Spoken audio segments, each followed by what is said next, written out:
Greetings, everyone. Welcome to a new year of the Public Health Roundtable Live. Happy New Year, everyone. This is really exciting. This is our first roundtable. We normally are the very first Wednesday of every month, but last Wednesday was New Year's Day, and so we pushed it back a week. My name is Dr. Charlotte Huntley. I'm your host, and I'm joined by this fantastic panel of public health professionals, and we are going to kind of pass the mic so that everyone has a chance to introduce themselves, talk a little bit about what each of you do and how you serve in public health. I am the CEO of Dr. C.H. Huntley LLC, which is an epidemiology consulting firm.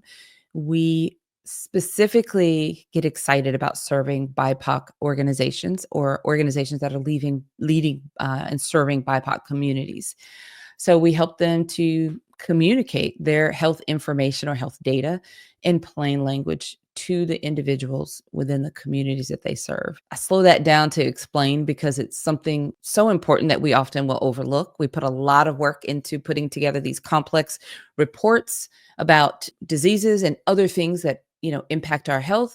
But sometimes when we get ready to share that with the community, a lot gets lost in the translation and we come across as kind of preaching to them or trying to shove this down their throat, and people can make really good decisions for themselves if they are informed and understand the information. So we're very passionate about that, specifically for those BIPOC communities. I also am the host of the Public Health Epidemiology Conversations podcast, and we are real excited about that because we've been delivering new episodes every single Tuesday since 2017.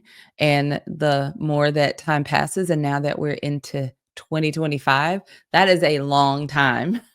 So we're really excited about that. And again, that podcast is really speaking to professionals in the public health industry. We talk about we have those conversations. It's helping to understand epidemiology and talking about the folks that do the work every day, all the time. So Dr. Joy, please introduce yourself and tell us about what you do. Yes, Happy New Year, everyone. My name is Dr. Joyee Washington. I am a community engaged research consultant, and I am the CEO of Joyee Washington Consulting LLC. And so what I do is I help organizations to successfully implement their community engagement strategies for both research and practice. And so really what we aim to do is our mission is to really revolutionize public health by transforming public health research into life-changing public health solutions.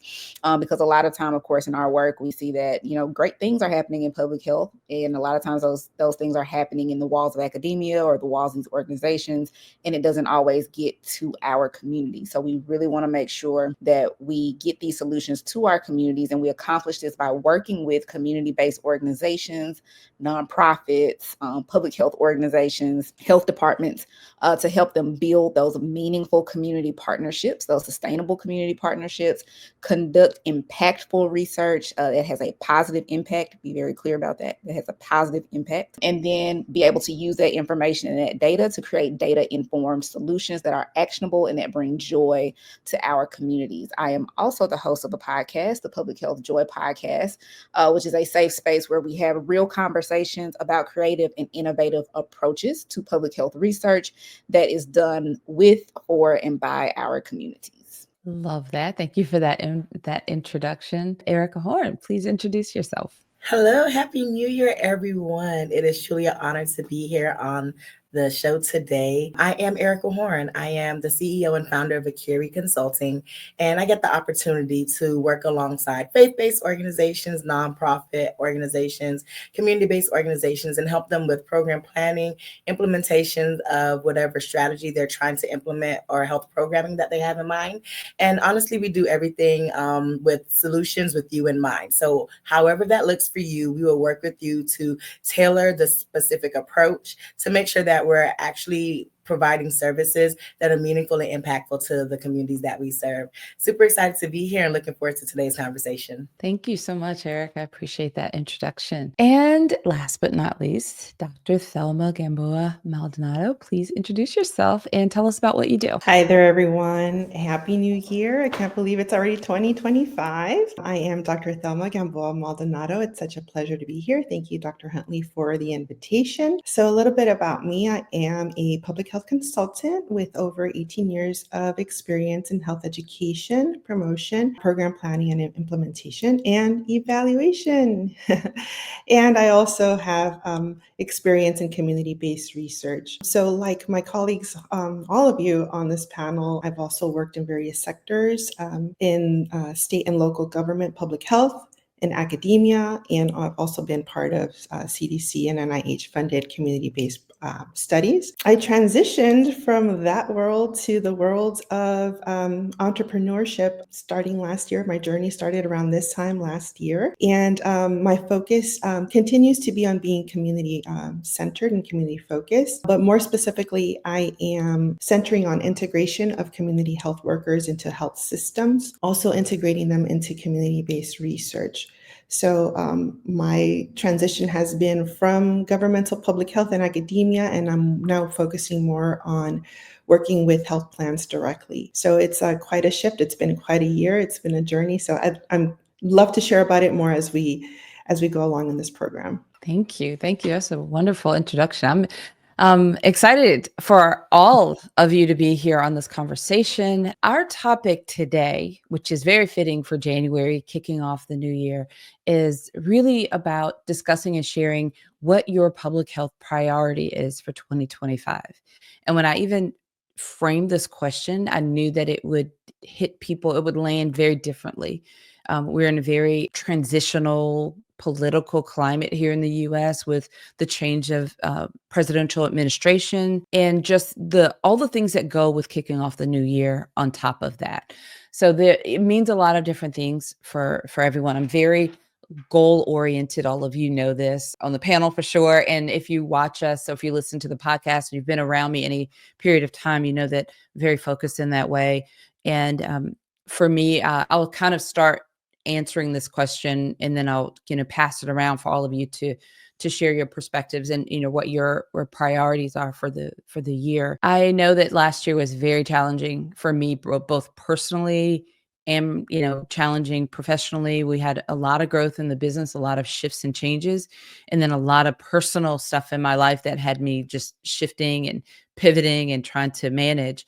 So as I prepared for this year, with all of the things in mind, I really started to think about, what is going to be our priority, and we have a lot of things we want to accomplish. But for us, it really comes down to relationships and community. And we talk about these things a lot. As I mentioned in my introduction, our organization really focuses on serving BIPOC communities, so Black, Indigenous people of color. We have, for the last several years, really supported a lot of tribal organizations. And I'm excited to take a lot of what I've learned in the years of consulting and go even deeper, meaning I want to establish deeper relationships with the people that I already have relationship with, those genuine relationships and conversations that we often talk about. And I think it's because in order to have the deeper conversations that we need to have about health for the communities that we serve, there has to be the relationship there. You have to have the relationship before you can have the really important conversations.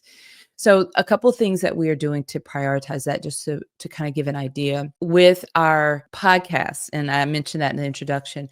It has been a very long time in the podcast. And I've been thinking, like, what do we do differently? And if you are a listener of the podcast and you're on our email list, you received an email. And I even talked about it on an episode recently. I'm like, okay, I want to hear from you about, what are your thoughts around community? Because way back in the old days, we had a Facebook group when we first started. It had a few thousand people in there, and it just got kind of out of hand, hard to manage. And then we tried to have a LinkedIn group. As much as I love LinkedIn, I'm probably not as excited. It's one of my least favorite features is the groups. So for a while, it's been a little stagnant. But this year, with intention, I really want to have the community. Every time I go to the conferences, I love it when people come up to me and say, "Oh my gosh, Dr. Huntley, I listened to your podcast," and they'll tell me their story about their, what they've learned, how it's helped them. But we've set an intention, and we've decided on creating our community on a platform that's not directly connected to social media. And we are investing in a very large way to bring our community together. And just like we always say that, you don't create something for the community without having the community involved. Like right now, we're actively recruiting a small group of our, community to get involved with us and help us build what they want.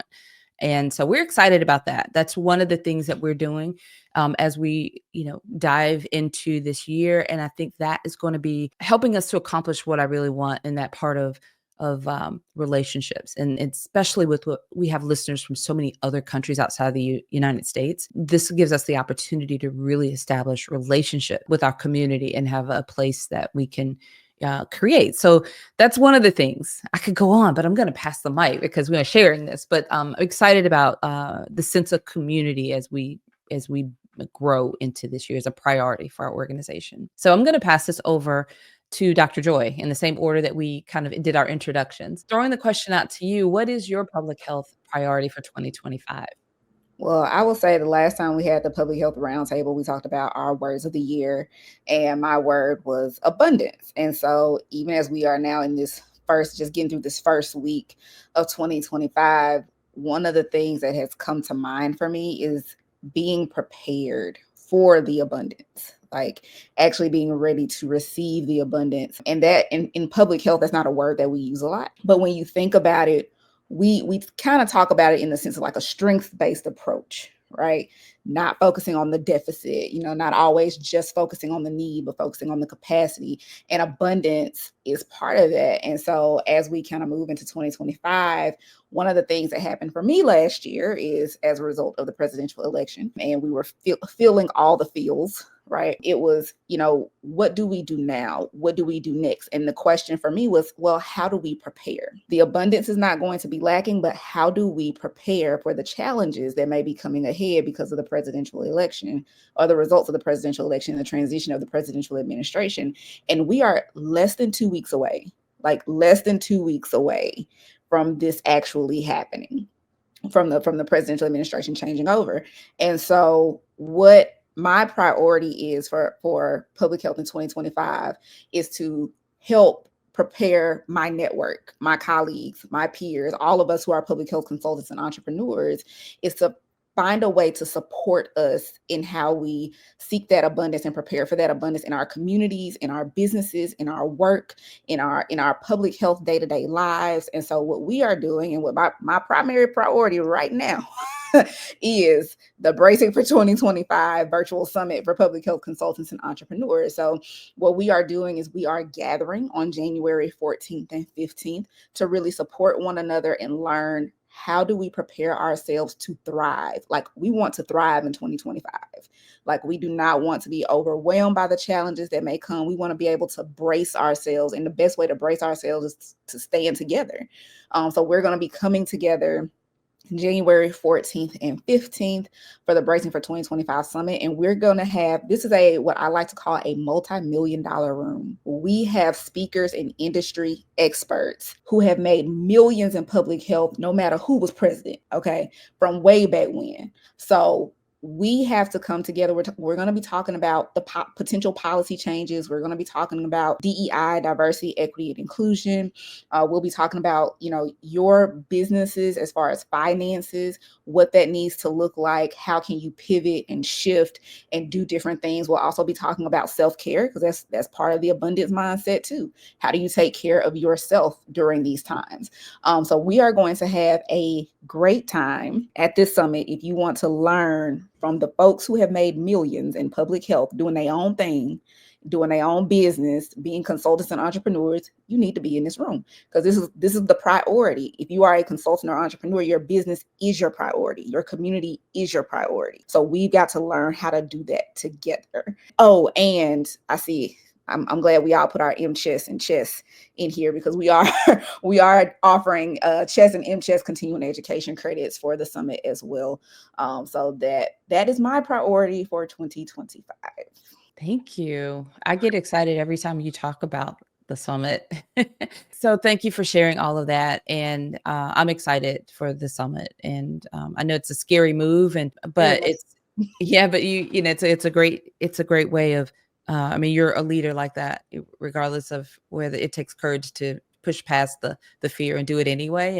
And that's exactly what you do, and that's how you inspire so many others. So let's move over to Ericka Horne. Same question for you. We'd love to know what your public health priority is for 2025. Yeah, so I really had to sit with this question for a while because as Dr. Joy talked about her word for the year, I had to really sit and think about what that was for me, and how that aligned with everything that I had going on. And so this year, for me, it's really just about being in alignment. And so my word for the year is alignment. And I had to see, like, what does that really mean? And it's a position of agreement or alliance, and only saying yes to those things that align with me, myself personally, professionally, socially, just all the areas of my life. And so when it comes to like public health priorities, the things that I'm passionate about, the things that speak to me as far as addressing health disparities and health equity, and just approaching chronic illness and chronic disease and religiosity, things that align with who I am are the things that I am prioritizing for 2025. And so a lot of times it gets hard, or it can be hard when you have a lot of different skill sets, such as a person like myself. It's easy to be pulled in to assist in lots of different projects here and there, but being able to know that if it doesn't align with the vision, if it doesn't align with the business plan, if it doesn't align with self, then it helps being able to say no. And as a public health entrepreneur, as a public health consultant, as a person who works in a field where all we do is care for others and we are public servants and public leaders, we have to be able to understand that our saying no sometimes, not sometimes, but our saying no allows us to say yes to the communities that we serve. And so if it doesn't align with me being able to serve my communities, if it doesn't align with personal goal of finishing school, if it doesn't align with professional goals, if it doesn't align, then it's not something that I'm going to be taking on for the year 2025. And so my public health priority is alignment and ensuring that the activities, the persons I work with, the organizations I work with, the programs that we implement, that we strategize, that we create, that I work alongside those organizations, they align with the end goal and the vision for all. So I'm really excited about this year. I'm really excited because there's just so many great things on the horizon, but as you begin to realize what you align with, it makes it easier to fulfill the passion and the purpose you have for life. So that's me for 2025, alignment. I love that. Thank you for sharing that. And I think I agree with everything you said. I mean, that's very powerful, and it's a strengthening position for you because it will help you, the alignment, the focus, and it all leads to having greater impact, which is, ultimately what we want to be able to accomplish, right? Exactly. Right. Well, over to you, Dr. Gamboa-Maldonado. Would love to hear what your public health priorities are or priority is for 2025. All right. Well, thanks for that question. Just like Ericka, I had to, take some time to think about it myself. And I think for me, being that it's a new year, it's time for reflection.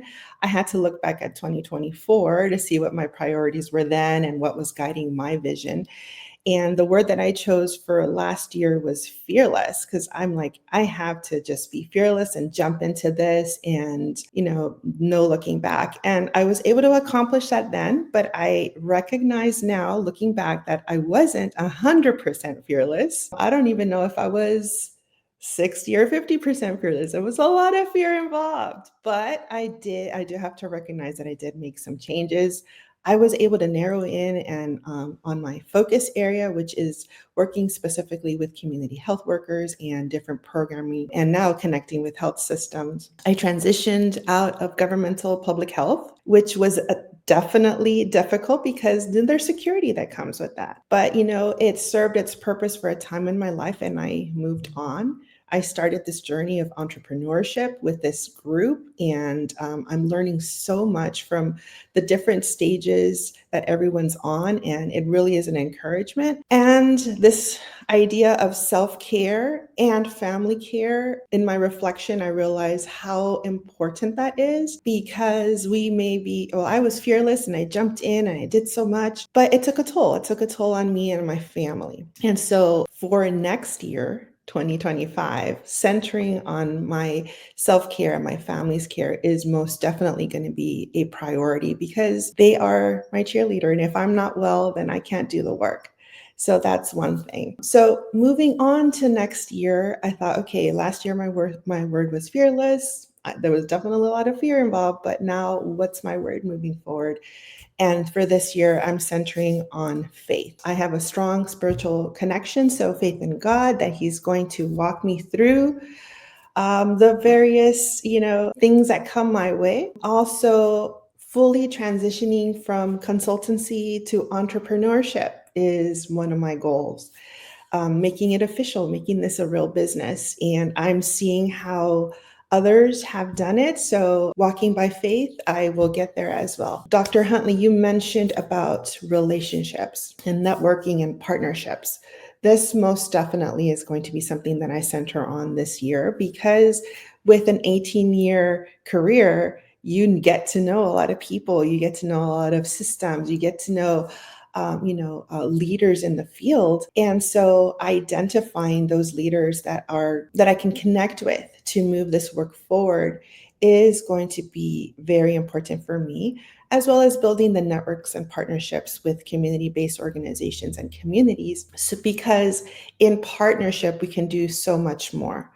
And we all can't do everything. So partnerships are really vital to getting the work done. And Ericka, your word about alignment, that's most definitely what I'm going to be doing now that I have a better vision of, what this all entails. So like you said, saying no to someone or a project or anything that comes your way that's not aligned with that vision is saying yes to yourself and yes to your community. And I learned that through this group. So I'm thankful for that.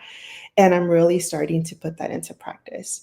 So a lot of exciting things happening for me this year. And I'm really happy that you will all be part of that journey with me. That is wonderful. Thank you.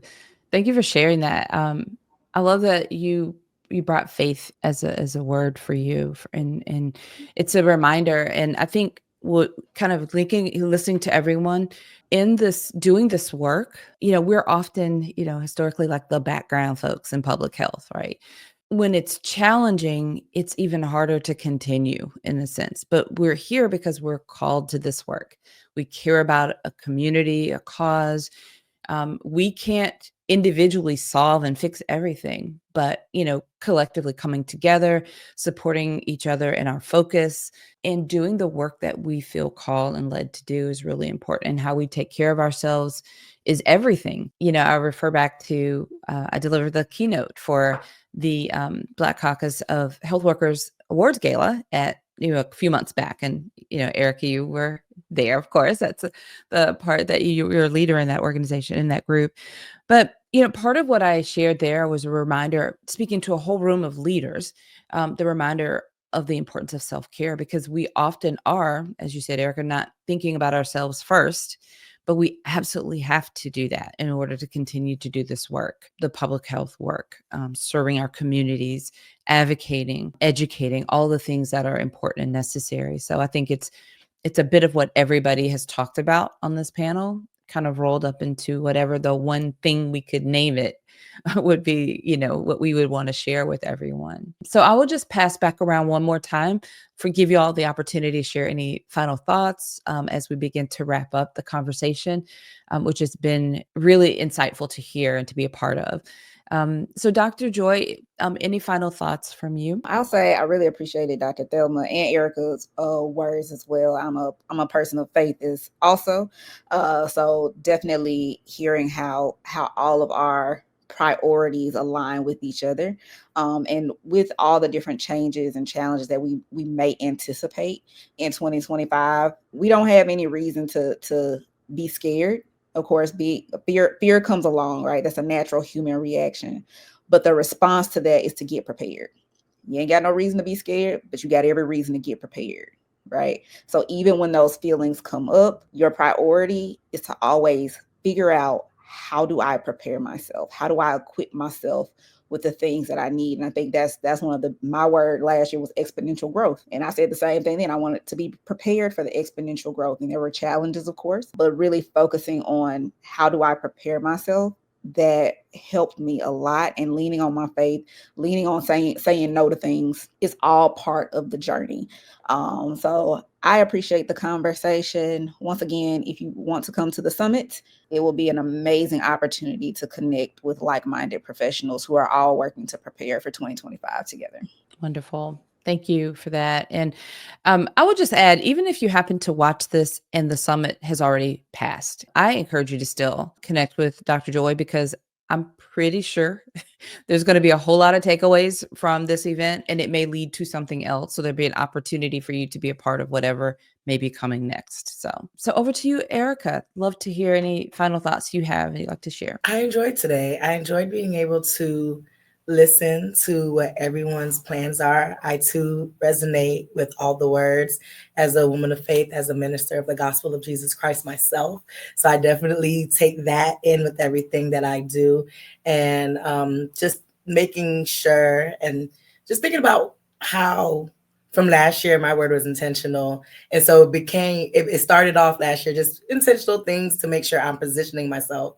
But then also, while being intentional, making sure they do align. Because you can still be intentional about certain things. And that's, I think, what I was able to glean from last year. I was intentional about saying no here and there. But then what else? It's not just picking and choosing, but making sure they do align. And so definitely understanding that importance of embracing and being prepared for what's to come. So I'm too am looking forward to the summit. I'll be there as well. So I too am looking forward to it. But I'm really just excited for just this year, for what's to come, especially the unknown. And I believe that as we continue to prepare ourselves for the unknown, the best thing we can do is to be prepared for it. So I'm really excited. I have no idea what may happen this year, but I'm looking forward to all the possibilities, the abundance of possibilities that our faith will lead us in, as long as we're doing everything intentionally and aligned in the ways that they need to be aligned. So really excited for this year. I appreciate today's conversation. It was really good and reflective for me today. Oh, thank you for that. Yes. Loving every bit of it myself. So Dr. Gamboa. Wanted to once again thank this group for just sharing your experiences and your goals, and it's really inspiring. And that word about preparation, Dr. Joy, that really settles in with me. Being prepared to face the unknown, and then when you are not prepared, you rely on your faith. You rely on your faith to get you through. So I just want to reiterate that, and also the importance of connection. Connection builds resilience, and it mitigates any sort of challenges or difficult experiences. So connection and preparation and faith, most definitely. All right, let's do this, right? That's wonderful. Thank you. And it's perfect reminder too, because all of you who are watching, whether you're live or replay, you see our names here. Please connect with us all. Our DMs are open. So if there's anything that I know, often people will watch but don't like to comment publicly, but they'll like send a message in a DM or a connection request. Perfectly fine. I've been doing this a very long time. That happens a lot. But we are open to connections and conversations, and we're better together. I say that. So thank you all for my wonderful panel for joining and having such a great, rich conversation. Thank you all for attending, and even if you're thinking, maybe you hadn't kind of set your priorities for the year, but now you have some ideas and thoughts, please, I encourage you to do so, and let us know, what you come up with and what you land on. So thank you all for being here. And remember that every month, the first Wednesday of the month, unless it falls on a holiday, we are here live with a new topic and maybe a slightly different mix of leaders at the table. But we look forward to seeing you in the next roundtable as well. So thank you all.